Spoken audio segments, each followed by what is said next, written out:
No one fights alone, certainly not when these lads are around. Lay down covering fire. We fight our way through the streets. Mason, on me. Let's go. Welcome to WatchMojo.com, and today we'll be counting down our picks for the top 10 Call of Duty characters. Where the have you been for 30 years? For this list, we're looking at those heroes or villains of the series we find most distinctive and intriguing. You think I'm a monster? That's only because you don't have the conviction to do what's necessary. We're limiting this list to characters who have been in at least one Call of Duty game, which is a given, and who are voiced and provided with at least a basic personality. So, we love you, Roach, but your silent demeanor denies you an entry. Number 10, Simon Ghost Riley. Ozone, you're on rear security. I've got the front. Go. Some ghosts should not be trifled with. Riley, formerly a lieutenant for the British Special Air Service, now serves as one of several field commanders for Task Force 141. Don't let the militia pin you down for too long! Use your flashbang command! His loyalty to the unit and dedication to the mission is matched only by his anonymity. Riley keeps his face covered with an iconic skull-embroidered balaclava and red sunglasses.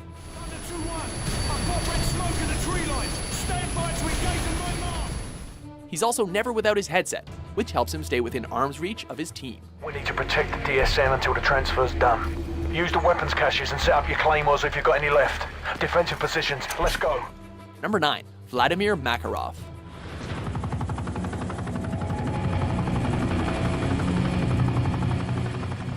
One man's will, as it turns out, can be quite a handful. This deal will generate millions for our cause.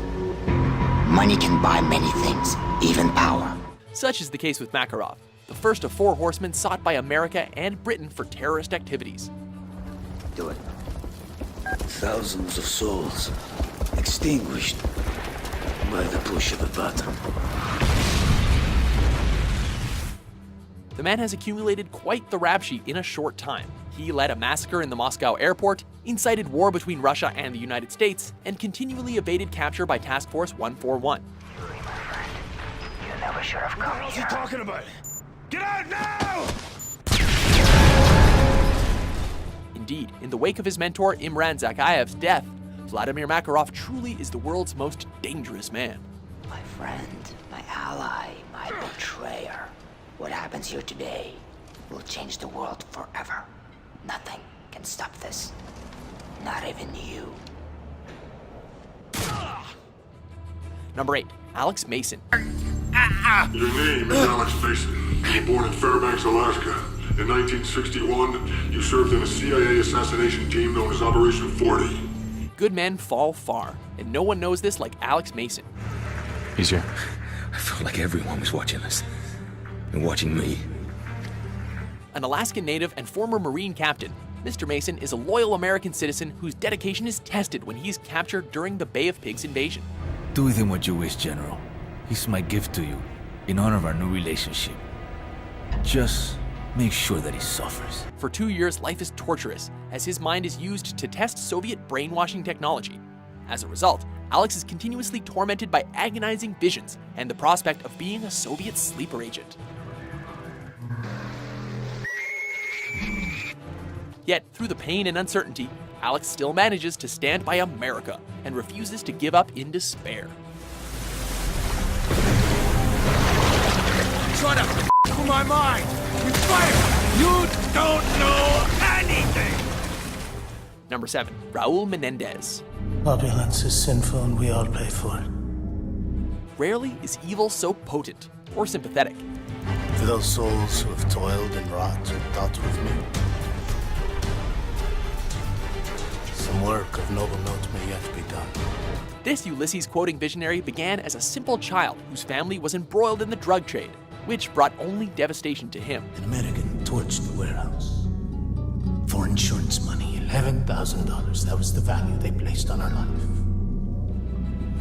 Little by little, Menendez has had to deal with the constant impact of the CIA in his life, culminating in the loss of his eye and the death of his dear sister, Josefina. It was taken from me. Do you know what that feels like yet? In the present day, Menendez has become an icon to the impoverished, though this is ultimately just a means of exacting his revenge. Not that we blame him. I will see you 1 year from now. Study Ulysses. Be ready. Number 6. Frank Woods. Woods, you look like hammered shit. Some time for shit, John. It's not, baby. You certainly can't kill Woods. Can't kill me. Being a veteran of the Korean War, it naturally made sense to call upon him to work as an operative of the Studies and Observations Group in Vietnam. Okay, what's our loadout? MV-32 rockets, 12mm nose cannon. These bastards are ready for World War III. However, Frank soon found himself bound to the vengeful quest of friend Alex Mason, which brought him to the brink of death. Got you now, you son of a bitch. You will die in the sea. Woods! Even then, Woods is remarkable in how loyal he is to his friends and how easily he finds a way to make a wisecrack, even in his later years. Safety's on, dipshit. Hey, old man. Number 5. Gaz. Good to see you, mate. Take one of the rifles from the table. Whether in voice or in action, this man knows how to keep his team motivated. Guys, can't you make it open faster? Negative, sir. You can try pulling it if it makes you feel better. Cheeky bastard.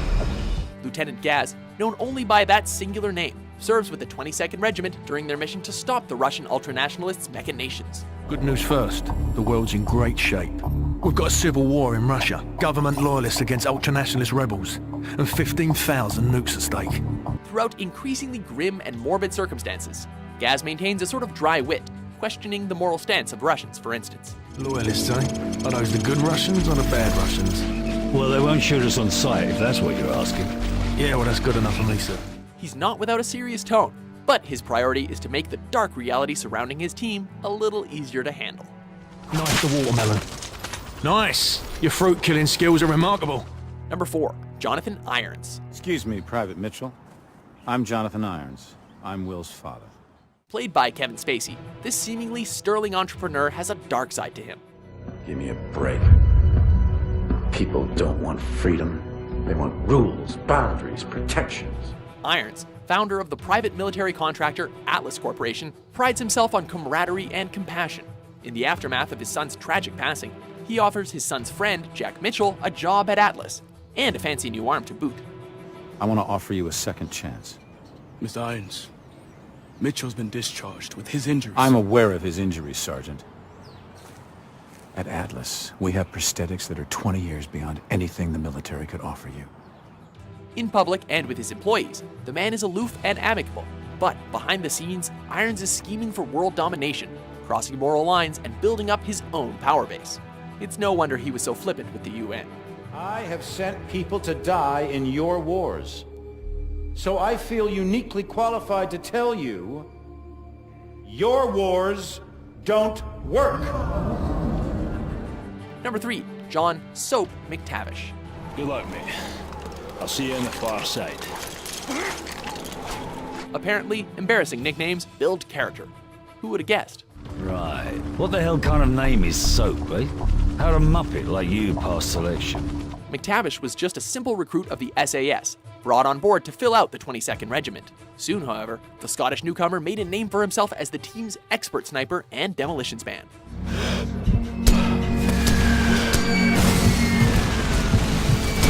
When Task Force 141 was formed, McTavish was named field commander based on his experience. And to top it off, the man refuses to die, be it from a stab wound to the chest, falling from high buildings, or explosive blowback.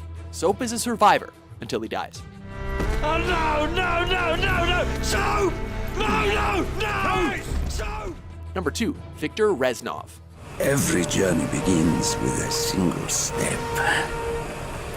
This is step 1! None embodied tenacity and the survival instinct like Viktor Reznov. Victory cannot be achieved without sacrifice, Mason. We Russians know this better than anyone.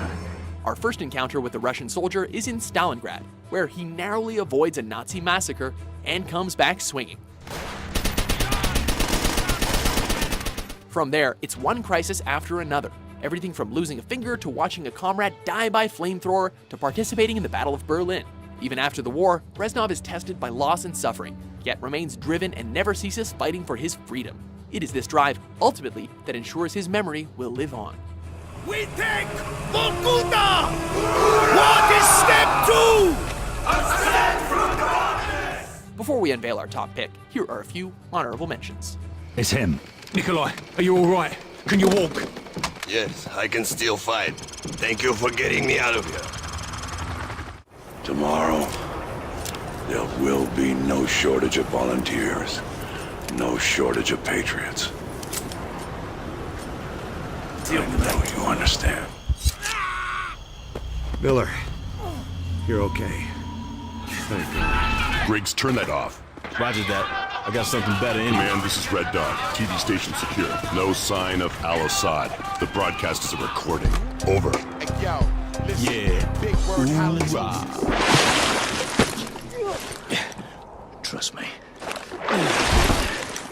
Gideon? Atlas 1, report. This is Atlas 01. We're Ezra Michaels at KIA. What?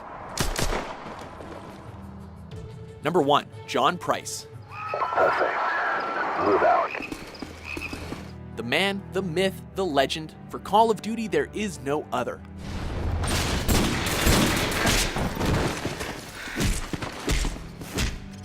John Price is something of a legacy character, a mustachioed British soldier who finds himself embroiled in several campaigns across time. Made quite a racket, didn't you? That's quite all right. I can still walk. In World War II, he's a captain who butts heads with his men, yet remains loyal to the mission. In the present, he's an extreme but impassioned warrior ready to walk into hell and back, especially for those he's lost. Whatever you're gonna do, son, do it fast! Across all versions of the game, one thing is for sure. Price will always answer the call.